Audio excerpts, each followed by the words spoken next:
കൂട്ടുകാർക്കും നല്ലൊരു രാത്രി ആശംസിച്ചുകൊണ്ട് മാമ്പഴത്തിന്റെ പുതിയ വീഡിയോയിലേക്ക് സ്വാഗതം. ആദ്യമായിട്ട് കാണുന്നവരാണെങ്കിൽ ചാനൽ ഇഷ്ടപ്പെട്ട ഒന്ന് സബ്സ്ക്രൈബ് ചെയ്യാൻ മറക്കരുത്. അതോടൊപ്പം തന്നെ കണ്ടുകൊണ്ടിരിക്കുന്ന എല്ലാവരുടെ സപ്പോർട്ടിലേക്കും തുടർന്നും പ്രതീക്ഷിച്ചുകൊണ്ട് നമുക്ക് നേരെ ആദർശിന്റെ നയനയുടെ ഒക്കെ നാളത്തെ അടിപൊളി പ്രമോ വിശേഷത്തിലേക്ക് അങ്ങോട്ട് പോയാലോ. നാളത്തെ പ്രമോ വിശേഷത്തിൽ കാണിച്ചിരിക്കുന്ന ജലജനെ പൊളിച്ചെടുക്കുവാണ് കനക. അപ്പൊ കനകയ്ക്കൊട്ടൊരു പണി ജലജയും കൂടെ കൊടുത്തു. അതേ നാണയത്തിൽ തന്നെ തിരിച്ച് ജലജയ്ക്കിട്ടും പണി കൊടുക്കുന്നുണ്ട്. അതിന്റെ വിശേഷങ്ങളും പിന്നീട് നയനയും ആദർശം തമ്മിൽ കുറെ കാലമായിരുന്നു അവർ രണ്ടുപേരും രണ്ട് സ്ഥലത്ത് കിടന്നുറങ്ങിയിരുന്നത്. പിന്നീട് അവർ നാളെ ഒന്നാവുകയാണ്, ഒരു ബെഡിലൊക്കെ കയറി കിടന്നുറങ്ങുന്നുണ്ട്. അതിന്റെ വിശേഷങ്ങളൊക്കെയാണ് നാളെ കാണാൻ പോകുന്നു പറഞ്ഞിട്ടുണ്ടെങ്കിൽ. എന്നാലും നമ്മൾ അവസാനം കണ്ടേന്ന് പറഞ്ഞിട്ടുണ്ടെങ്കിൽ കനകയുടെ സാരിയെല്ലാം വെട്ടിനുറുക്കി കളയുമായിരുന്നു ജലജ. ഇതെല്ലാം കണ്ടു കഴിഞ്ഞപ്പോൾ കനകയ്ക്ക് പിന്നെ സഹിക്കുമോ? കനക എന്ത് ചെയ്യുവാണ്, ജലജയ്ക്കിട്ട് ഒരു പണി അങ്ങോട്ട് കൊടുക്കാൻ തീരുമാനിച്ചു. പോരാത്തതിന് തൻ്റെ രണ്ട് മരുമക്കളെ ഇവിടെ നിന്ന് ഓടിക്കാണ്ട് തൻ്റെ രണ്ട് മക്കളെ ഇവിടെ നിന്ന് ഓടിക്കാനായിട്ട് ശ്രമിച്ചുകൊണ്ടിരിക്കുക. അവള് എല്ലാ പ്രശ്നത്തിനും കാണാം അവൾ ഒറ്റ എഴുത്തിയ ഒരു ചെറിയ പണിയെങ്കിലും കൊടുക്കണ്ടേ എന്ന് വിചാരിച്ച് നേരെ മുറിയിലേക്ക് അങ്ങോട്ട് ചെല്ലുവാണ്. മുറിയിലേക്ക് അങ്ങ് എന്നിട്ട് അലമാരി അങ്ങ് തുറന്നിട്ട് നല്ല വില കൂടിയ സാരികളെല്ലാം കൂടി ഇങ്ങ് എടുത്തങ്ങോട്ട് ആ കത്ര ഇങ്ങോട്ട് എടുത്തുകൊണ്ടുവന്ന് കുനുകുനാന്നതങ്ങോട്ട് വെട്ടി നശിപ്പിക്കുകയാണ്. സമാധാനമായി, ഇന്നത്തേക്ക് ഇത്ര മതി, അവളിങ്ങോട്ട് വരട്ടെ. വന്ന് കഴിഞ്ഞ് കഴിയുമ്പോൾ അവൾക്കിട്ട് കിട്ടിയ പണി കരഞ്ഞു കഴിയുമ്പോൾ അവൾ ഇവർക്കൊന്ന് പൊട്ടി കരഞ്ഞോളെന്നും പറഞ്ഞുകൊണ്ട് ഒന്നും അറിയത്തില്ലാത്ത മറ്റേ ഞാനെന്ന് പറഞ്ഞില്ലേ രാമനാരായണെന്നും പറഞ്ഞുകൊണ്ട് ആ കട്ടിലേക്ക് പോയി കിടക്കുവാണ് കനകയ്ക്ക് ഭയങ്കര സന്തോഷമായിരുന്നു. പക്ഷെ ഇതൊന്നും അറിയത്തില്ല. ജലജ വരുവാണ്. ജലജ വന്നിട്ട് പിന്നീട് ഒന്ന് കുളിച്ച് ഡ്രസ്സ് മാറിയിട്ട് വരാന്നൊക്കെ ഓർത്തുകൊണ്ട് സാരി എടുക്കാൻ വന്നു കഴിഞ്ഞപ്പോൾ ആണ്ടെ സാരി ഉണ്ടോ, ഒരു സാരി അങ്ങ് എടുത്തു നോക്കിയപ്പോൾ തന്നെ അത് കുനുകുനെ കീറി വെച്ചേക്കുക. ഇതിന്റെ പേരിൽ കനകയും ജലജ അവിടെ കിടന്ന് അടിയുണ്ടാക്കുന്നുണ്ട്. പിന്നീട് കനക പറഞ്ഞു, എനിക്കൊന്നും അറിയില്ല, ഞാനൊന്നും ചെയ്തിട്ടില്ല, അല്ലെങ്കിലും എനിക്കിങ്ങനെ ചെയ്യേണ്ട ആവശ്യമുണ്ടോ? ഇവിടെ എലി ശല്യം കൂടുതലുണ്ടെന്ന് ജലജല്ലേ പറഞ്ഞേ, അപ്പൊ എലി കരണ്ടതായിരിക്കും എന്ന് പറയാം.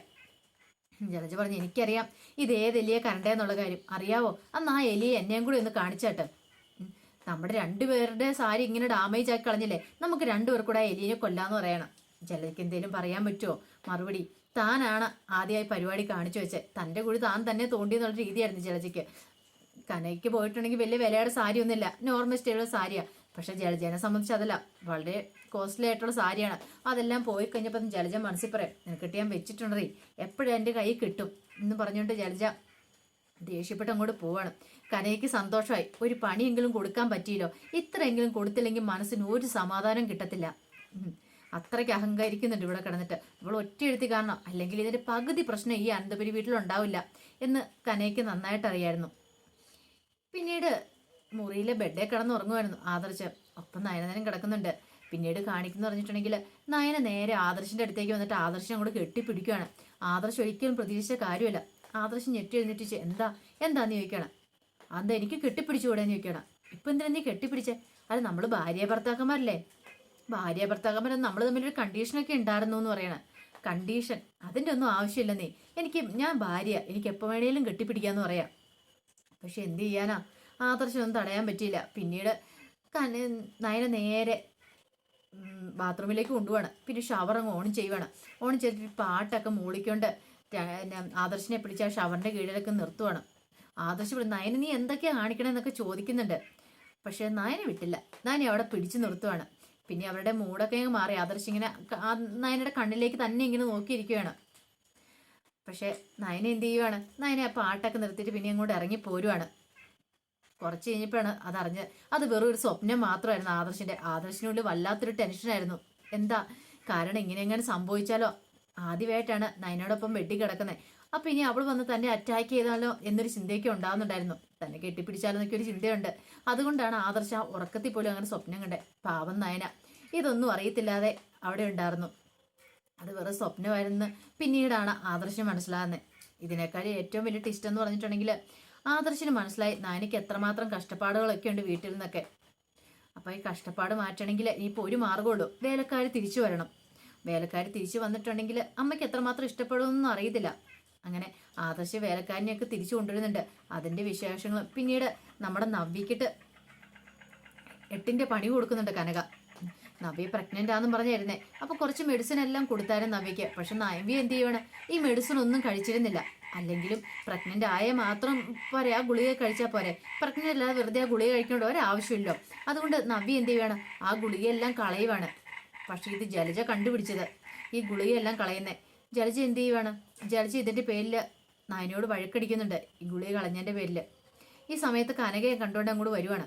കനക അതിൻ്റെ പേരിൽ നവ്യയായിട്ട് വഴക്കുണ്ടാക്കി അവസാനം ആ ഗുളികയൊക്കെ അങ്ങോട്ട് കഴിപ്പിക്കുന്നുണ്ട്. നവ്യയ്ക്ക് മനസ്സിലായി അമ്മ ഇവിടെ നിന്നിട്ടുണ്ടെങ്കിൽ ഇനി ശരിയാവത്തില്ല, അമ്മേനെ എത്രയും പെട്ടെന്ന് ഈ വീട്ടിൽ നിന്ന് പറഞ്ഞു വിടണം.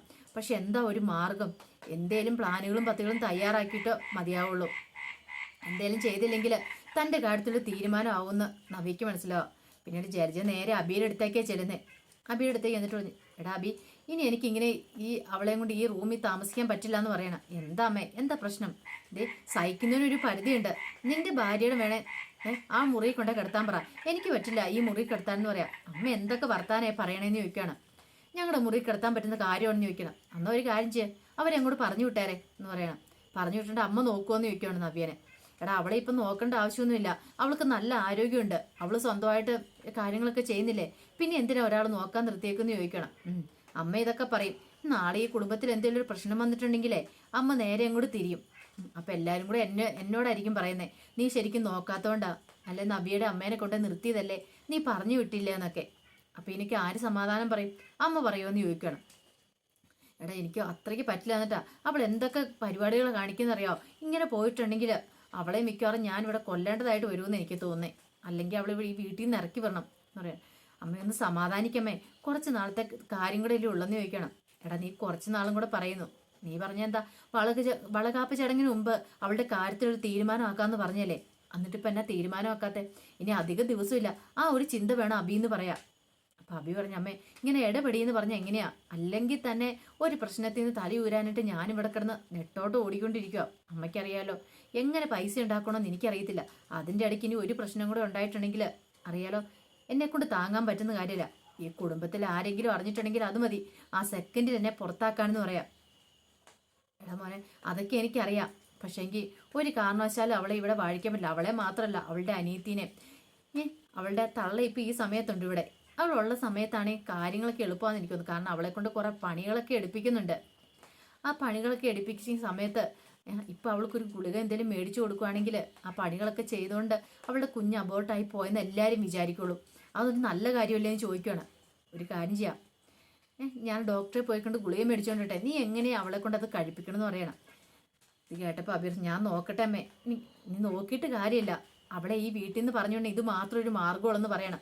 കുഞ്ഞില്ലാതായി പിന്നെ കാര്യങ്ങളൊക്കെ കുറച്ചുകൂടി എളുപ്പമായെന്ന് പറയാം. ഇതെല്ലാം കേട്ട് ഇനി അബിക്കും തോന്നി അമ്മ പറഞ്ഞ കാര്യങ്ങളൊക്കെ ശരിയാണ്, അപ്പോൾ അതുമായിട്ട് മുന്നോട്ട് പോകാമെന്ന് അബി മനസ്സ് വിചാരിക്കണം. അപ്പോൾ അതിൻ്റെ വിശേഷം കൂടെ നാളെ കാണാൻ പോകുമെന്ന് പറഞ്ഞിട്ടുണ്ടെങ്കിൽ ആ വിശേഷങ്ങൾക്കായി നമുക്ക് എല്ലാവർക്കും കാത്തിരിക്കാം കേട്ടോ. ഒരിക്കൽ കൂടി എല്ലാവർക്കും നല്ലൊരു രാത്രി ആശംസിച്ചോട് നിർത്തുന്നു. നന്ദി.